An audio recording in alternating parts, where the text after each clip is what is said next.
நிறைய அம்பேத்கர் நிறைய சொல்லியிருக்காரு. அம்பேத்கரை நீங்க குறுகிய வட்டத்தில் கொண்டு வந்தே நான் எதுக்குறவன். நேஷனல் லீடர், எல்லா சாதிக்கும் தலைவர் அவரு. அவரை நீங்க எல்லாம் அம்பேத்கர் அம்பேத்கர் சொல்ல மற்ற எல்லாம் அம்பேத்கர் எஸ்சின்னு வச்சுட்டான். முட்டா பசங்களை உங்களுக்கும் சேர்த்து தானே சட்டத்தை எழுதினாரு. அதை விட்டு எல்லாரையும் அதை ஒதுக்கி வைக்கிறீங்களே. நீங்களும் என்ன பண்றீங்க? பெயிண்ட் புழு கலர் அடிச்சு வச்சுட்டீங்க. அம்பேத்கர் புழு கலர் உங்கள்கிட்ட கேட்டாரா? மாபெரும் மேதை அறிஞர், அவருக்கு நிகர்ந்த அரசு எந்த உலகத்திலே கிடையாது. அறிவாளி. அவரை ஒரு குறுகிய வட்டத்திலே கொண்டு வந்து அமைப்பதின் நோக்கம் எஸ்சின்னு முத்திர குத்தி அம்பேத்கர் சிலையை கொண்டு கள்ள கூட்டிட்டு ஆட்சிக்காரங்க பூரா அம்பேத்கர் சிலை வச்சா மக்கள் பூரா ஓட்டு போட்டுருவாங்க. அம்பேத்கர் சிலை நிறுவிட்டு போயிட்டே இருப்பாங்க. அதில் காக்காவும் குருவி பேண்டுகிட்டு இருக்கு. அது தொடக்க ஆள் கிடையாது. மற்ற தலைவருடைய சிலையெல்லாம் வச்சிங்கன்னு சொன்னா டெய்லி பராமரிக்க ஆள் போட்டு சம்பளம் போட்டு வேலை செய்யறாங்க. இதான் அரசு. இந்த அரசு இப்படித்தான் நம்மளை பார்க்கும்.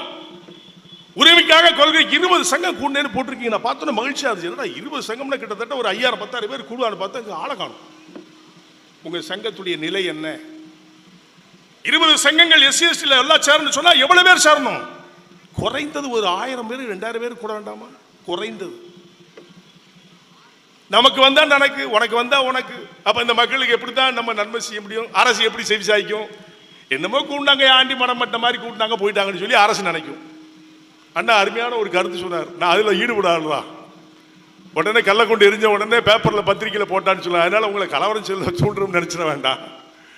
அந்த நிலையை உருவாக்கக்கூடிய நிலை ஏற்பட்டால் அதற்கும் தயார், சிறைக்கு சில தயார் என்று எத்தனை பேர் தயார் இருக்க சொல்லு பார்ப்போம். எல்லாம் இன்னைக்கு ஓடி போயிடுவான். ஐயோ வம்பெடுத்துட்டு போறாயா, நம்மளாம் ஓடிடும் சொல்லி எதற்கும் துணிந்து போராட்ட களத்தில் இறங்குவோம் என்று சொன்னால்தான் நமக்கு உரிமைகள் கிடைக்கும். போராட்ட குணம் நம்மகிட்ட கிடையவே கிடையாது. அதனாலதான் நம்மளை இழிநிலைப்படுத்துகின்றார்கள். என்னடா திடீர்னு இவர் ஜான் பாண்டியன் வந்து இங்க SC/ST கூட்டத்தில் பேசுறாரு. ஒரு பக்கத்தில் வந்து பட்டியலிடத்திலிருந்து வெளியில போறாரு. இப்போ இங்க வந்து பேச வந்திருக்காருன்னு சொல்லி ஊடக நண்பர்கள்லாம் சந்தேகத்திலே பார்த்துட்டு இருக்காங்க. அதையும் நீங்களும் பார்த்துக்கிட்டு இருப்பீங்கன்னா முதல்ல அதுக்கு பதில் சொல்றேன். தமிழக மக்கள் முன்னேற்ற கழகம் போராடுகின்ற போராட்டம் எங்கள் பட்டியலென வெளியேற்ற கோரிக்கை என்பது இட ஒதுக்கீட்டை எதிரான கோரிக்கை அல்ல. நல்ல அவசியம். இட ஒதுக்கீட்டுக்கான கோரிக்கை அல்ல. ஏதோ எங்களுக்கு மட்டுமே வழங்கப்படும் போல பிற சமூகங்களுக்கு வழங்கப்படாது போல பேசப்படுவது இழிவுபடுத்துவதை உடைப்பதற்கான எரிவதற்கான கோரித்தான் நான் அதை போராட்டத்திலே கலந்து கொண்டிருக்கின்றோம். மதிக்கணும். நம்மளை யார் மதிக்காமனா நான் மிதிக்கன்னு சொல்லுவேன். நீங்க வேண்டாம். நீங்க 2 பேருக்குள்ள கான்ட்ரவர்சி வேற ஒண்ணுமே கிடையாது. அந்த நிலையை நீங்கள் எப்பொழுது எடுக்கின்றீர்களோ அப்பொழுதுதான் உங்களுக்கு முழு சுதந்திரம். இதை முதல்ல புரிஞ்சுக்க. அரசியல கருத்து வேறுபாடுகள் 1000 இருக்கலாம். ஒருத்தர் திமுக இருப்பாரு, ஒன்னு அண்ணாமலை இருப்பாரு, ஒருத்தர் இந்து முன்னணியில் இருப்பாரு. அது வேற இல்ல. இனம் என்று சொல்லும் பொழுது SC/ST எல்லாம் ஒரே தாய் பெற்றெடுத்த மக்கள் என்று கருதுகின்றோமோ அப்பொழுதான் நம்ம உருப்படுவோம். இந்த நிலையை எத்தனை பேர் நினைச்சிருக்கீங்க? நிறைய சொன்னார் சப்ஜெக்ட். காந்தி காலத்திலிருந்து எல்லாத்தையும் என்னெல்லாம் பண்ணாங்க, இன்னைக்கு என்னெல்லாம் இருக்குது, அம்பேத்கர் இப்படி எல்லாம் பண்றாங்கன்னு சொன்னார். நிறைய கருத்துக்கள்லாம் நிறைய பேசியிருப்பாங்க, உங்களுக்கு தெரியும். நான் அந்த கருத்துக்களை பேச வரல, உங்களுக்கு திட்டத்தான் வந்திருக்கேன். ஏன்னா கருத்து பேசக்கு நிறைய கருத்து சுதந்திர போராளிகள் இங்க நிறைய பேர் இருக்காங்க. அண்ணன் திருமுருக காந்திலாம் நிறைய பேசுவார். நான் உங்களுடைய ஒற்றுமை குறை சொல்வதற்காக வரை இருந்திருக்கின்றேன். ஒற்றுமை சீர்குலையும் எனில் அரசு ஏறிட்டு கூட பார்க்காது. தலைவர்கள்லாம் பேசிட்டாங்க அப்படிங்கறதுனால உங்களுக்கு உடனே தூக்கி கொடுத்துருவாங்களா? அவங்களே ஒரு சட்டத்தை வரையறுத்து அவங்களே ஒரு திட்டம் போட்டு நம்மளை அழிப்பாங்க. இதான நிலை. இந்த நிலையை மாற்ற வேண்டும் சொன்னால் ஒரு பெரும் மாபெரும் கூட்டத்தை கூட்டி இருக்க வேண்டாமா? காவல்துறை கிட்டத்தட்ட ஒரு 5000 பேர் இங்க நிக்க வேண்டாமா? பாதுகாப்புக்கு வேற ஒன்றும் சொல்லல, தப்பா சொல்லல. அப்ப இந்த கூட்டத்துக்கு 4 பேர் போதும் சொல்லி 4 பேரை நிறுத்திருக்காங்க. ஓரமா நின்று பார்த்துக்கிட்டு இருக்காங்க. என்ன பேச போறாங்க, என்ன செய்ய போறாங்கன்னு சொல்லி.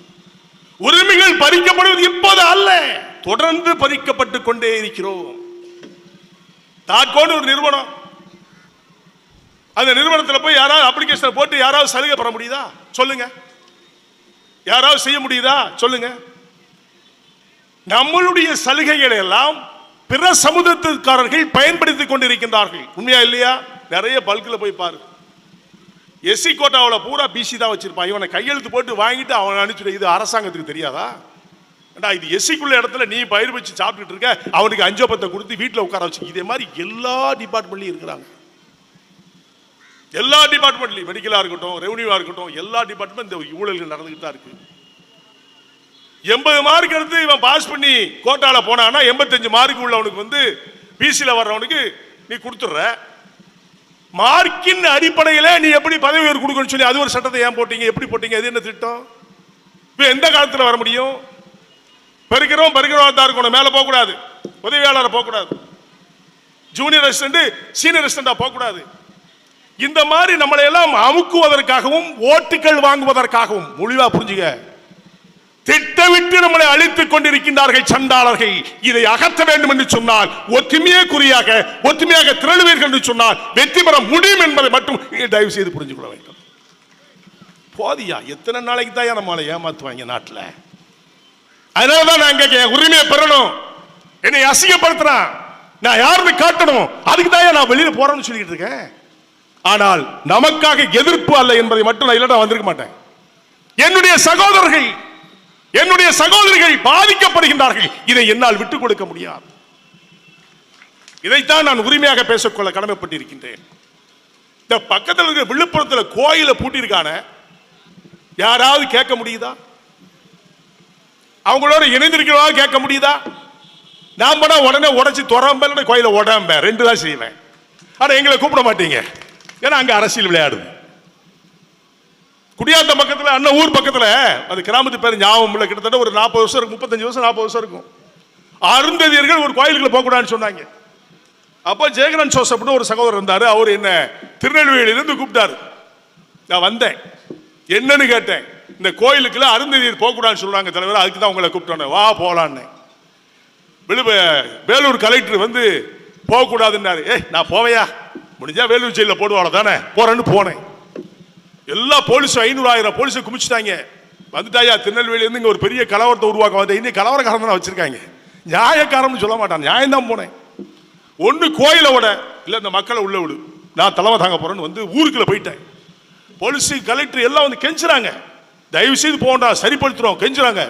அந்த மக்களும் சொன்னாங்க, தலைவரை நீ வந்துட்டீங்களா கோயிலுக்குள்ள நாங்கள் போயிருவோம், இது ஒன்றும் உள்ள போக வேண்டாம் அப்படின்னு சொல்லி இந்த மக்கள் கேட்டதன் அடிப்படையில் ஊரிஸ் காலேஜில் ஒரு மீட்டிங் முடிச்சு நான் கிளம்பிட்டேன்.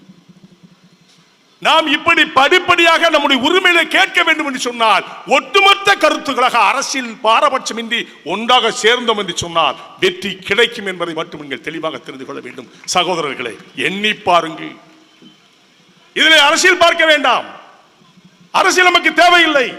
மக்களுக்காக சேவை செய்கின்ற மனப்பாங்கில் இருக்கின்ற அதிகாரிகள், உயர் அதிகாரிகள் டீப்ரமோட் பண்ணி கீழே கொண்டாடான்னு சொன்னா என்னையா அர்த்தம்? அங்கேயும் சாதித்துவம் தாண்டம் மாறுகிறது.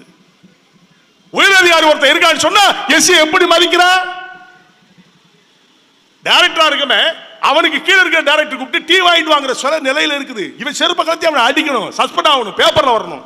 எதுக்குடா அந்த அதிகாரி அடிச்சான் இந்த மாதிரி சொல்றானே, நானும் ஈக்குவல் கேடர் அப்படி என்ன இப்படி ஏவிட்டான்னு சொல்லி எந்த அதிகாரி ரெடியா இருக்க? பணிஞ்சி குனிஞ்சி ஐயா எசம்மா செருப்பால் அடிக்க வேண்டாம். தனித்துவத்தை நீங்கள் மதிப்பீர்கள் என்று சொன்னால் மரியாதை முக்கியம் என்பதை மனதிலே புரிந்து கொள்ள வேண்டும். மக்களே சிந்தித்து பாருங்கள். இந்த நீங்க கேட்கிற எல்லாம் உத்தரப்பிரதேசம், பஞ்சாப், ஹரியானா, கர்நாடகா, ஆந்திரா, சத்தீஸ்கர், பீகார் எல்லா மாநிலத்திலையும் சட்டத்தை அமல்படுத்த ஏன் தமிழ்நாடு அரசு செய்யல? நம்மளெல்லாம் இழிச்ச வாயம் நினைச்சிட்டு இருக்காங்க. அதெல்லாம் அர்த்தம். நாளைக்கு இந்த சங்கம் வரும், இத்தனை சங்கம் இருக்கு, 20 சங்கம், 20 சங்கத்துக்காரரும் ஒருத்தரும் நாங்கள் ஆதரவு தருகிறோம். எதுக்கியா இந்த சட்டத்தை கொண்டதுக்கு ஆதரவு? நாங்கள் திமுகவுக்கு ஆதரவு. உரிமையை கேளு, உரிமையை கேட்டு பெற வேண்டும், எல்லாரும் தட்டி பெற வேண்டும், இல்ல அடித்து பெற வேண்டும். இதுல நீங்க உருப்படியா இருந்து சொன்னா நிச்சயமாக கிடைக்கும். ஊடகக்கார நண்பர்கள் நமக்கு ஆதரவு கொடுக்க மாட்டார்கள். இது வரலாறு அப்பத்திலிருந்து இப்ப வரைக்கும். நீங்க இந்த ரோட்ல போறவனுக்கு, ஏழை எளியவனுக்கு, பிச்சைக்காரனுக்கோ யாருக்கோ ஈவு தன்மையில பணமோ அரிசியோ பருப்போ கொடுத்தா பேப்பர்ல போட மாட்டான். அதே நடுரோட்ல யாராவது தகராறு செல்லும் போது நம்ம போய் விளக்கணும் சொன்னா ஜான் பாண்டியன் கலவரத்தை தூண்டினார், அவர்களை அடித்தார் சொல்லி பத்திரிகையில் போடுங்க. பத்திரிகையும் நம்மளை அமுக்குறான். நன்மை செய்தால் நமக்காக ஊடகங்கள் பரிந்துரை செய்யாது. மக்களை சிந்தித்து பாருங்கள், சகோதரர்களே சிந்தித்து பாருங்கள். உரிமைக்கு குரல் கொடுக்க வேண்டும் என்று சொன்னால் ஒட்டுமொத்த தலைவர்களும் ஒன்றாக திரண்டது போன்று இதற்கும் சிறைக்கு செல்வதற்கு தயாராக என்று ஆகின்றீர்களோ அப்பொழுதுதான் இந்த சுதந்திரம் நமக்கு கிடைக்கும் என்பதை தெளிவாக சொல்லி எனக்கு நான் ஒரு மீட்டிங் முடிக்கணும். செயற்குழு வச்சிருந்தா கேட்டு கேன்சல் பண்ணல. நான் போகணும், வெயிட் பண்ணிட்டு இருக்காங்க மக்கள். உங்களில் தமிழக மக்கள் முன்னேற்ற கழகம் இன்று நம்மளோடு கலந்திருக்கின்ற தென்சென்னை மாவட்ட தலைவர் ஆரோக்கியசாமி, தென்சென்னை மாவட்ட செயலாளர் சிரஞ்சீவி, செங்கல்பட்டு மாவட்ட தலைவர் பிரபு பவுல் பாண்டியன், செங்கல்பட்டு மாவட்ட செயலாளர் பிரபு பாண்டியன், காஞ்சிபுரம் மாவட்டத்துறை தலைவர் காஞ்சி கண்ணன், காஞ்சிபுரம் மாவட்ட செயலாளர் மதன் மற்றும் ஏனைய பொறுப்பில் இருந்து வருகின்ற அனைத்துவர்களுக்கு மீண்டும் ஒரு நன்றி கூறி, உங்களில் ஒருவனாக மக்களுக்கு சேவை செய்கின்ற மனப்பாங்குடையவனாக, எதற்கும் அஞ்சாதவனாக, அறிவில் சிறந்த என் சகோதர சகோதரிகளுக்கு வேண்டுகோள் வைக்கின்றேன். தமிழக மக்கள் முன்னேற்ற கழகம் எதற்கும், எந்த போராட்ட களத்திற்கும் எது துணிவு செய்வதற்கு நாங்கள் இருக்கின்றோம். நான் இருக்கின்றேன். தமிழக மக்கள் முன்னேற்ற கழகம் உங்களில் ஒருவனாக இருப்ப